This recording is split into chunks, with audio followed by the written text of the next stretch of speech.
Good evening. You're watching In Your Interest. I am Shweta Kothari.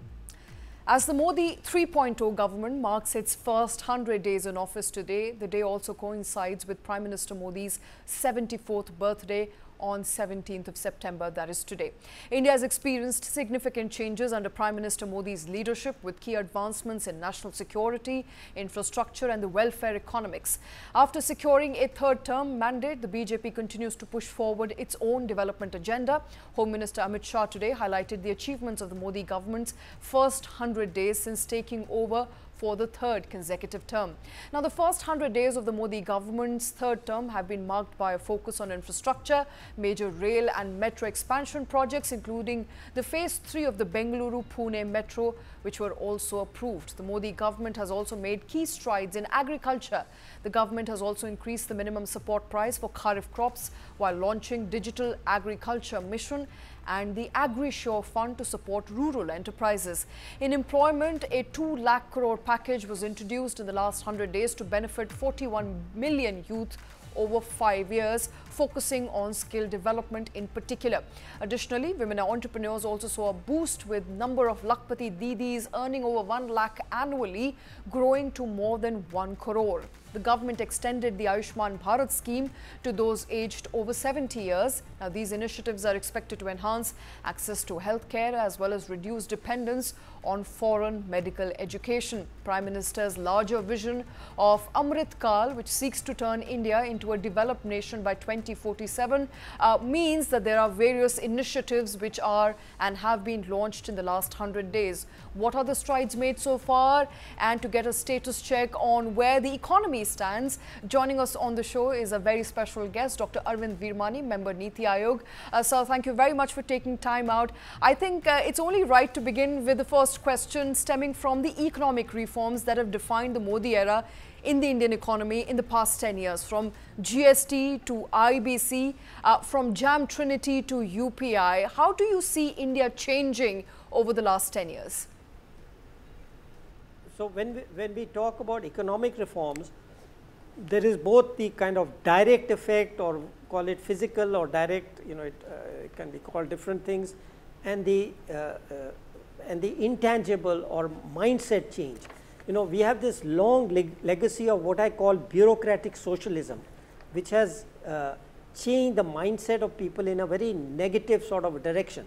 So reforms are important, not just in terms of all the things you mentioned like IBC, JAM. Of course, they are very important. I mean, I can speak on each of these, particularly IBC and GST, which I have been, personally talking about and being involved in directly or indirectly for many decades. But it is also the mindset change. And the big mindset change is, I think, for the first time, the public, particularly the youth, the young people, are being told that entrepreneurship is good, startups, innovation, that it is not just the preserve of big industry, that you can have social entrepreneurship. You can have, you can be in a village or a panchayat and have a little idea which can transform the locality. So this kind of that entrepreneurship, business in that sense is not a bad thing. It is not big, bad, large businessmen. Everybody, in their own little way can be an entrepreneur. So I think that reorientation of mindset is in some ways will be longer lasting and have bigger effects after a lag. Of course, mindset changes have a long time, take a long time and become effective. But of course, we see the effects of the direct changes. IBC, for example, is making entrepreneurs now more conscientious. So when we talk about market reforms, the whole idea is to change the incentive structure. I think that's a very difficult concept for the common person to understand, that the IBC is not just about resolving bankrupt companies. It is also about giving a signal to businesses that you cannot just extract money from it and run it down and then expect nothing to happen. There will be bankruptcy. These things will be taken away from you, and that changes the mindset of the business. Okay, so it is both these things. It is the direct effect and the mindset change or the incentives which have a actually more powerful effect on productivity and future growth. All right, now that is as far as reforms is concerned, but we've seen a special thrust on infrastructure development, which has been one of the core drivers of India's GDP now for some time. Is it also time, do you think, for consumption story to pick up? Has it really picked up? Yeah. So I was asked the same question about a year ago, perhaps by one of your correspondents himself.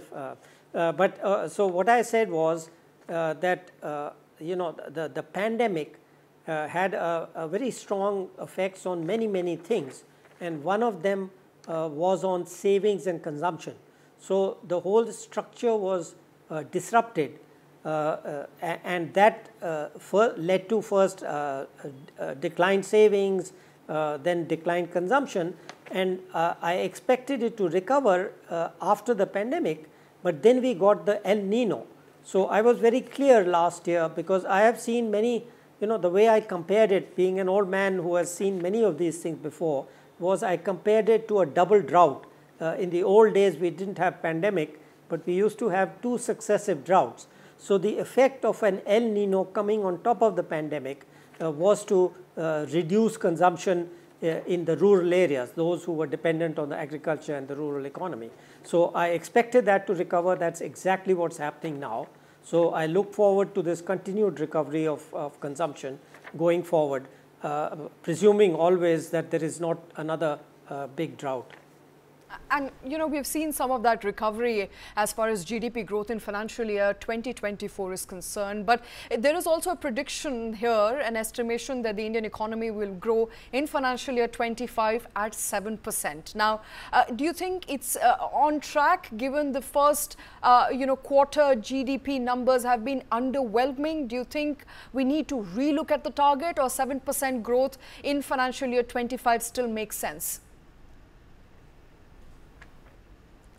See, I have done growth forecast for probably longer than many people who are listening to your broadcast have been alive.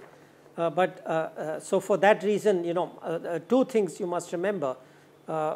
There's a difference between the kind of forecast you need for the stock market and for policy. So I am talking purely from a policy perspective.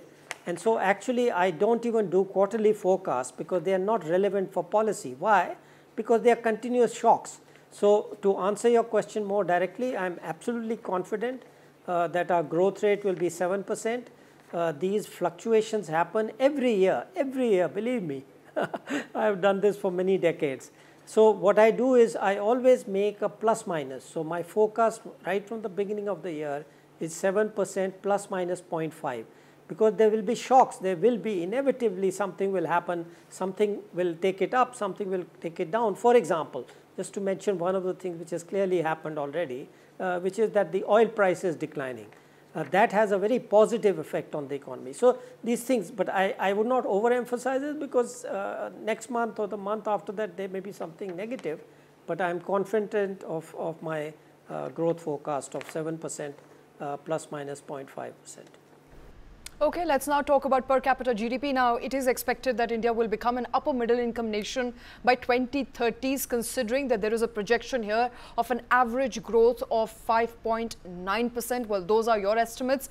A high income nation by 2050. So that is the expectation here. The truth is, India's per capita income today is just over $2,400, sir. Are we on track to meet that estimation, given that per capita GDP will grow by about 5.8 to 5.9%?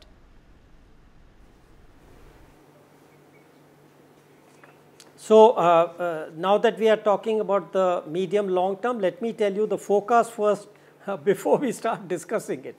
So in my projections, I expect India to, in the next 3 years, in size, in GDP terms, to overtake Japan and Germany in the next 3 years. And in the 5 years time or so, to become an upper middle income country. but you have to be very careful. How do I define an upper middle income country? And then, and I'll explain that very briefly. So an upper middle income country in about 5 years by 2030, and then a high income country around 2050. Now, what do I mean by those terms is very important. What I do is I take the per capita GDP of a country which has just gone from being lower middle income to upper middle income, which is Indonesia in 2019, and Romania, which went from upper middle income to high income also in 2019. And I apply that to per capita GDP in PPP terms in the latest estimates numbers which have come for 2021 onwards at constant prices. So that is my benchmark, and that is the level I expect to happen. All right, let's go back to something we started with, and that is some of the reforms that the present government has brought about. One of them, of course, is GST. Now, the complexity around GST has often been discussed of late in an MSME meetings with Finance Minister, which put her in a sort of uncomfortable situation. Do you think it's time now to simplify GST? So, two points here. One, of course, we must remember that there is a GST Council which will decide these things. Now, in the GST Council, there is the central government and 28 states are represented. So, this council has to decide what to do. The second point I would make is that in 2022, there is an EGRO paper which I happen to be one of the co-authors, which did a comprehensive analysis of the GST, both in terms of complexity, in terms of simplification, in terms of reform, in terms of impact on the distribution, everything. So one of the things which comes out is that people don't pay attention to the cesses. The cesses are very complex. There are more cesses, if I remember correctly, around a dozen cesses. The rates are only 5 or 6, but cesses rates are a dozen. So when we talk about simplification, we must remember it's not just the rate structure, but also the structure of cesses. So one of the things we recommended in that is that if you're going to keep the cess, which I don't recommend abolishing at this point, but you must restrict it to only 3 items: cigarettes and all the related tobacco stuff, automobiles, and harmful health chemicals like health product, bad health like that pan thing people chew. So everything else should be removed. Why? Because it will simplify. It will remove all these different numbers. So bottom line, yes, I think rate structure was cobbled together because it had to be approved by every state. But the difficulty, as I mentioned to you, is it's the same 28 states who created a kind of complex structure which have to agree. So I would appeal to all the media and all experts to push the states to simplify. Unfortunately, people think that only in Delhi we have to push the central government. That's not true. 28 states have to agree. And yes, simplification is necessary. Let us all jointly persuade the states to simplify it. All right, so it does look like tax structures is not such a big problem. It is the cesses that is a problem. But moving on to a very significant issue that's been a pain on the back of this government, and that is the unemployment. Now, unemployment data, and you take various figures which differ in their numbers, still continues to be a major problem. It continues to be, one of those poll issues that is discussed years after years. That and labor reforms have been pending for years. What is the best way to address the situation, sir? So the first thing which one has to do is separate out the short-term fluctuations arising from the pandemic. Again, unfortunately, people don't, and that short-term impacts of the pandemic from the long-term trends. Now, short-term, you must remember the pandemic disrupted everything. We've already talked about disruption of savings and consumption, employment, everything. So when people have these surveys, somebody will have done a survey in one state, somebody will have surveyed some other. I am not saying that those things are wrong. I am just saying that they pick up things, a kind of reality which was there because of the pandemic. So what I look at is what is the trend. So how can I do that? What is the trend? Okay. So PLFS, which started in 2017-18, and we have up to 2022-3. You can look at the labor force participation rate, unemployment rate, but I won't go into that. The key variable to look at is what is called the worker population ratio.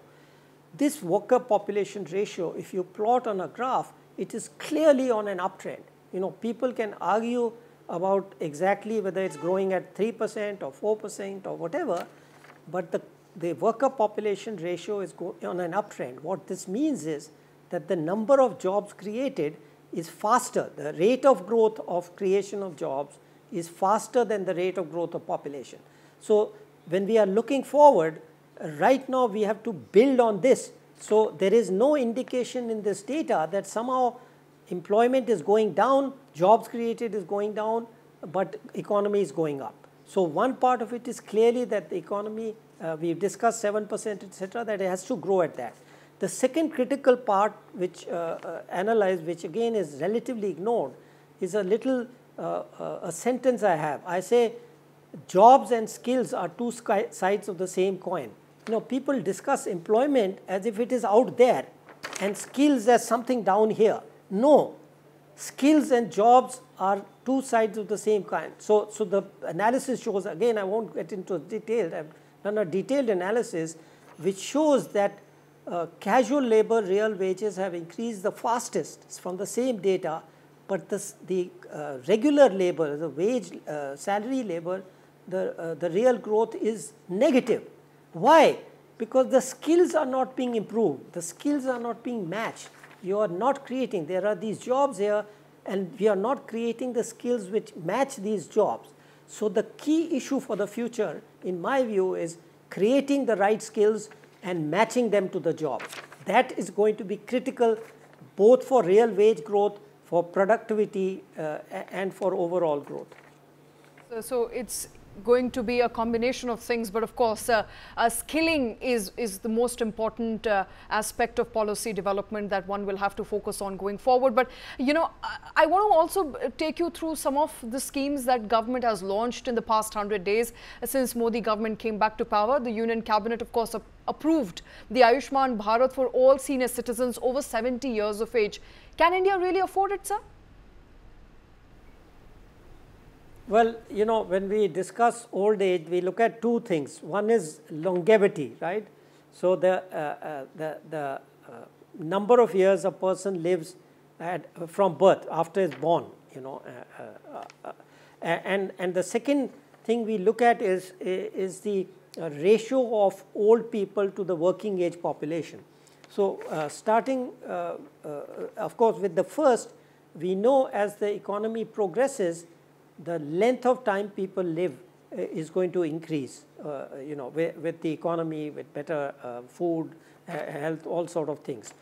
So the key here is to make sure that health insurance, for example, you know, there's discussion on, you know that in the financial sector, we talk about startups, fintech. So we need to initiate a similar sort of revolution in health insurance. So clearly, as people live longer, they are going to need better health insurance, etc. The second part is the ratio of the working age, the old population to working age. Now, kind of preliminary projections suggest that that ratio for us is going to increase by 2050 to a level which is currently prevalent in the US. So you have to be watchful.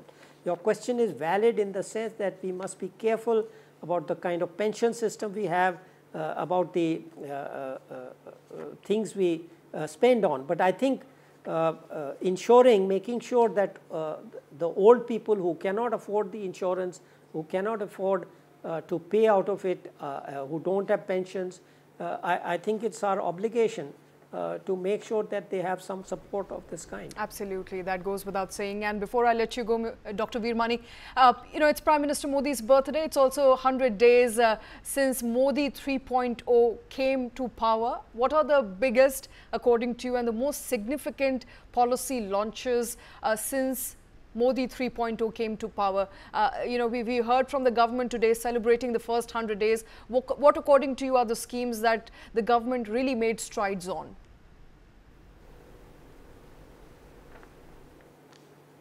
Well, now that you reminded me, I'll use your TV to wish happy birthday to the Honorable Prime Minister. Okay, so what about the schemes? You didn't mention any schemes. Well, schemes such as Lakhpati Didi for one, which the government announced with a lot of fanfare in the budget also, and gave us a status update on today. Yeah, good choice. In fact, I should have mentioned that when I said women's entrepreneurs, you picked a very key one. Again, being a macroeconomist, I link it to what we need to do in the future. I kind of link all your questions. So one of the, besides skilling, the other important issue is to bring more women into the labor force. So the labor force participation rate of men in India is comparable to anywhere else in the world, but the women's participation is very low. So clearly we have to do whatever we can with respect to skilling, jobs, etc. So I think again from that perspective, this entrepreneurship, the spirit of entrepreneurship, that's an excellent example which I forgot to mention. I'm glad you mentioned it. The Lakhpati Didis, it's again a demonstration effect. It's, you remember what I said about physical, people will always say, okay, how many female jobs has this created? I think that's not the main story. The main story is the transformation in the mindset of those women, of those people in those villages who see these ladies doing these things, of the society. So I think in some of these major changes, you have to look both at the direct effect on employment, but also in this mindset change. All right, Dr. Virwani, thank you very much, sir, for joining us on this very significant day. Thank you for taking time out and sharing your thoughts on some of the greatest policy developments, changes expected, and giving us a status check on the launched policies so far in the last 100 days of Modi government. We appreciate you taking time out. And with that, it's a wrap on the show. Thank you very much for watching.